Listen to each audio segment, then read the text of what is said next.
Hi everyone, welcome back to my channel. Today, I want to share a story that might hit close to home for many of you, especially if you've ever felt frustrated at work. Imagine walking into your office every day, seeing shiny new couches, big screen TVs, catered lunches, and all those fun perks. Sounds nice, right? But here's the thing: while everyone is marveling at the break room, you can't help but think, I didn't come here for a fancy couch. I came here to get paid fairly. This story comes from someone who's been through it all, working in jobs where they were treated terribly, having no breaks, earning minimum wage, and yet now seeing companies sprinkle glitter over a huge wage gap, pretending perks make up for real pay. It's about the invisible pressure to smile,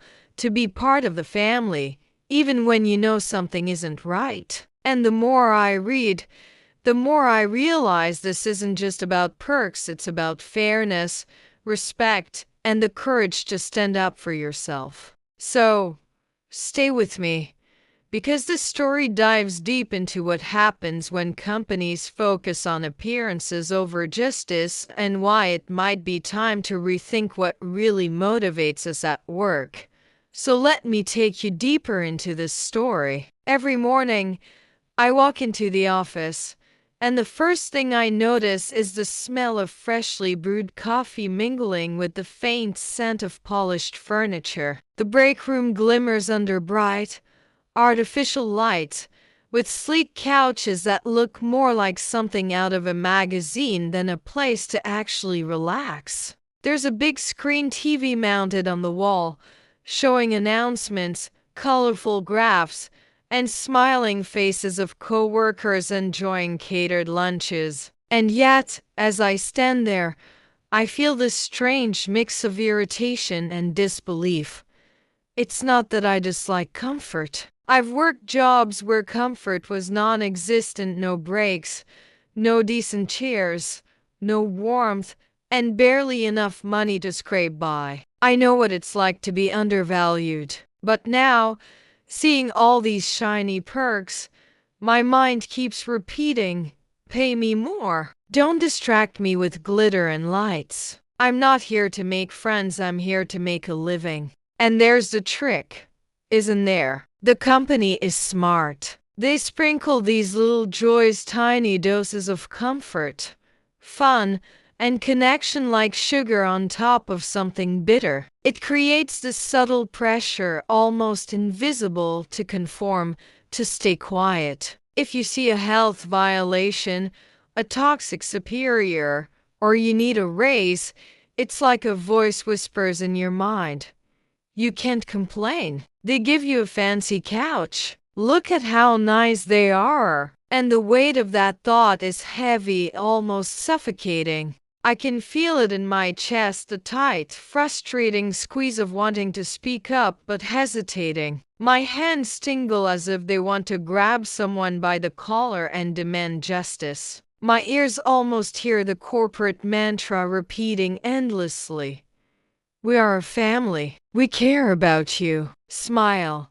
And yet, behind the smiles and the polished surfaces, the reality is stark. The wage gap between executives and employees is yawning, wide, almost obscene. It's a quiet injustice, hidden beneath layers of comfort and camaraderie. I remember sitting at my desk one afternoon, the hum of the air conditioner blending with the soft clatter of keyboards and distant chatter from the break room. My eyes wandered to the glass walls and shiny floors, reflecting the office like a museum of illusions. I thought about my family, blue-collar, hard-working, small business owners who never let their employees suffer. My dad and stepdad ran their businesses with integrity. They paid fair wages, offered health insurance, respected their people. And guess what? Their employees stayed.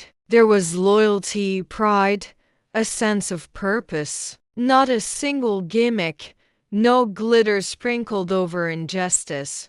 And that's the heart of my frustration. I am already a hard worker. I take pride in what I do. I don't need TVs, free snacks, or fun Fridays to motivate me. I need fairness, transparency, and respect. I need my work to be valued, not masked by superficial perks. Every time I see another announcement about a catered lunch or a new break room couch, it's like a tiny needle poking at my conscience. It reminds me that somewhere, someone is getting rich while the people who actually do the work are left counting pennies. The feelings swirl inside me: frustration, indignation, and a burning sense of injustice. I can almost taste it, bitter on my tongue, mingling with the metallic tang of the office coffee. My thoughts race, questioning, analyzing, dissecting the situation.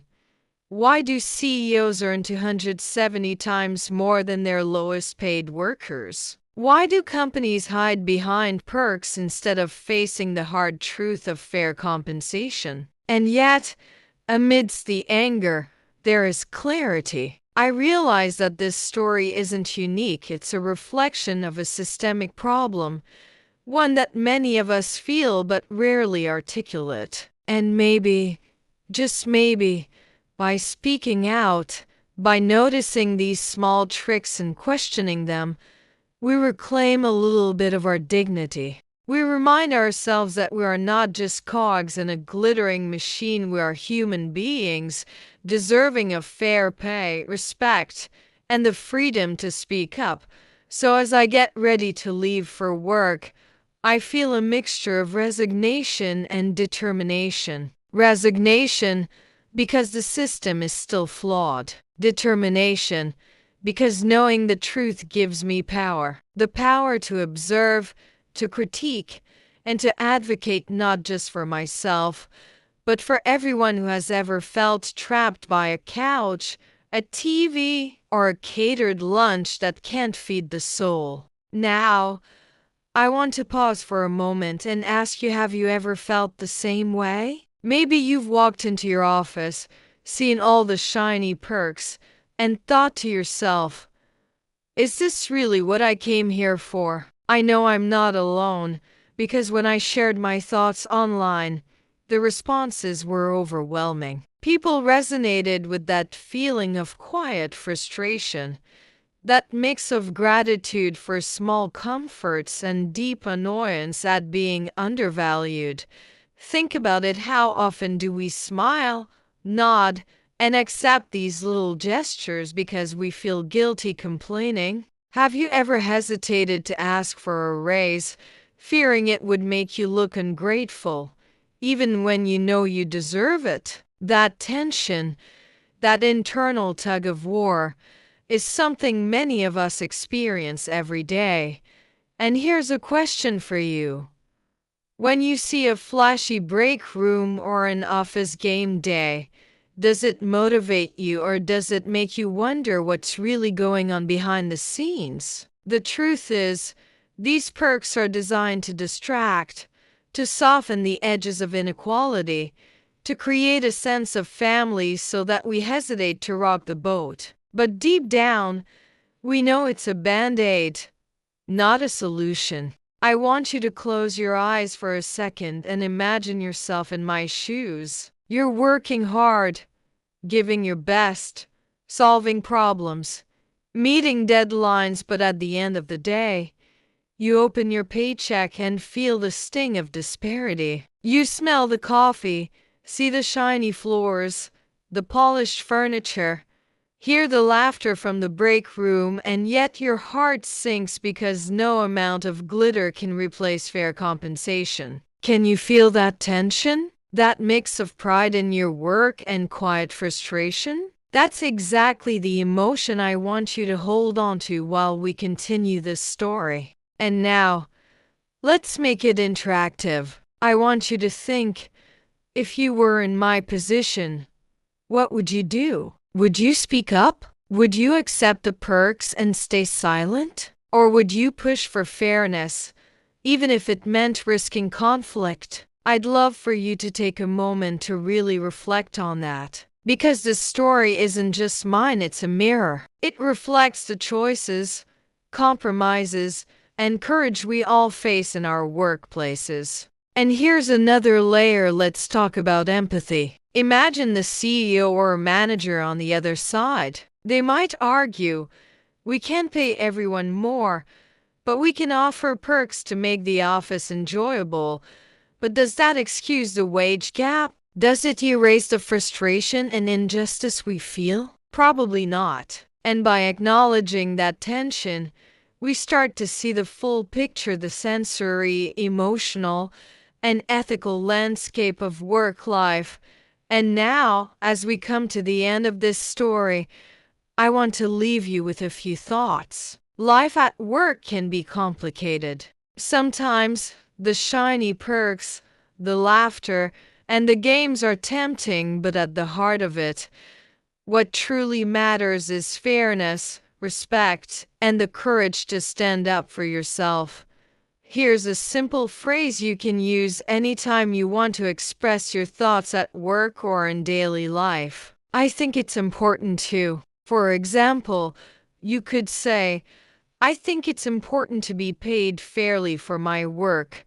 Another useful phrase is, what do you think about? This invites conversation and shows respect while expressing your opinion. For instance, what do you think about the way tasks are assigned in our team? Let's practice these together. Repeat after me. I think it's important too.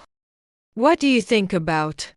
Good. Feel that? These small phrases are powerful tools. They help you speak confidently, practice English naturally, and express your opinions clearly. Finally, remember, this story is not just about work perks or paychecks. It's about recognizing your value, standing up for yourself, and understanding that you deserve respect and fairness in every part of life. Every time you face a challenge, a small injustice, or even a minor frustration, remind yourself, I have the right to speak, to ask, and to act. So, take a deep breath, hold your head high, and step forward with courage. Use your words, practice them every day, and never underestimate your power to make a difference, not just in your life, but in the lives of others around you. Thank you for listening to this story. Keep practicing, keep speaking, and remember, your voice matters.